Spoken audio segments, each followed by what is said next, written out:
Donc bonjour à toutes, bonjour à tous. Donc une toute petite vidéo qui n'était pas prévue, mais on m'a posé une question là sur Facebook tout à l'heure et c'est très intéressant.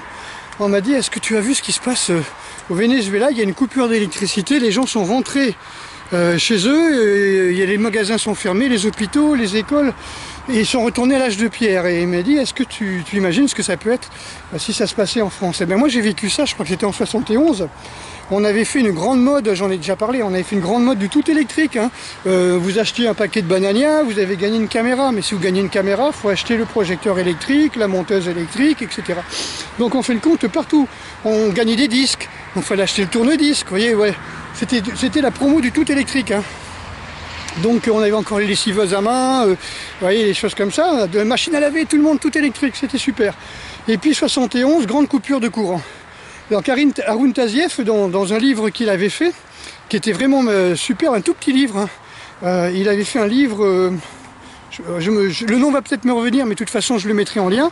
En fin de compte, il expliquait, justement pour expliquer ce qui s'était passé, c'était que pour justifier les centrales nucléaires, ils avaient déjà un projet de faire des centrales nucléaires, et donc ils ont fait la promo du tout électrique, et après ils ont coupé pendant 3 jours l'électricité, et ils ont dit, ben voilà, on n'a plus d'électricité, on doit l'acheter aux Allemands, donc si on veut être indépendant, il nous faut des centrales nucléaires. Voilà, c'était tout simplement pour vous expliquer que ça a déjà existé en France. Et je vous parle de ça en 71. Bon, imaginez-vous maintenant, alors que tout le monde est devant son téléphone portable, alors j'ai discuté avec un élève, c'est que le téléphone, avant vous avez le téléphone filaire, maintenant en 2020 ils veulent enlever le téléphone filaire qui est complètement indépendant, avec des batteries dans les centraux téléphoniques. Maintenant on veut faire que ça soit entièrement rechargeable sur l'électricité. Donc pour justifier toutes les saloperies possibles, imaginables je sais pas moi, de centrales nucléaires au thorium ou ce que vous voulez, ils vont certainement faire une coupure d'électricité aussi, pourquoi pas, c'est une façon de faire chier le peuple. Voilà, donc on rend les gens dépendants de quelque chose. J'ai dit tout à l'heure sur mon Facebook, on est comme des animaux d'élevage, ou comme des animaux domestiques, comme des animaux dans un zoo. On est entièrement dépendant de ceux qui nous nourrissent, c'est-à-dire de l'industrie alimentaire. Plus personne arrive à être dépendant, autonome, en mangeant ce qu'il y a dans son jardin. Beaucoup de gens n'ont pas de jardin du tout. Et donc c'est un peu ce qui s'est passé dans les années... début de l'ère d'industrialisation, où on a envoyé les gens à la guerre. Tous ceux qui étaient autonomes, on les a envoyés à la guerre.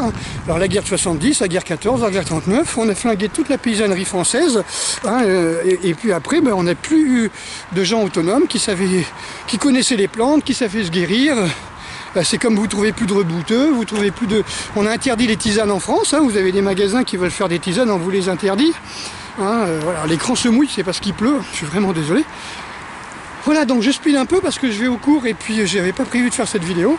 Donc oui, préparez-vous au pire, préparez-vous, si vous êtes complètement dépendant de l'électricité, essayez de vous démerder à trouver des solutions, des plans B, ou bien des trucs, ils en vendent maintenant sur internet des petites stations là, pour choper le courant avec le soleil, des trucs de camping, des trucs de survie, donc ce serait assez intéressant. Voilà, le problème c'est d'être dépendant.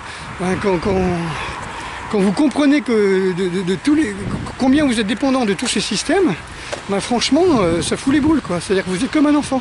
Vous êtes comme un enfant qui, comme je parlais des gens qui ont 30-35 ans là, qui vont se faire stériliser parce que ce sont des adolescents, tout simplement. Ils veulent pas s'occuper de quelqu'un d'autre.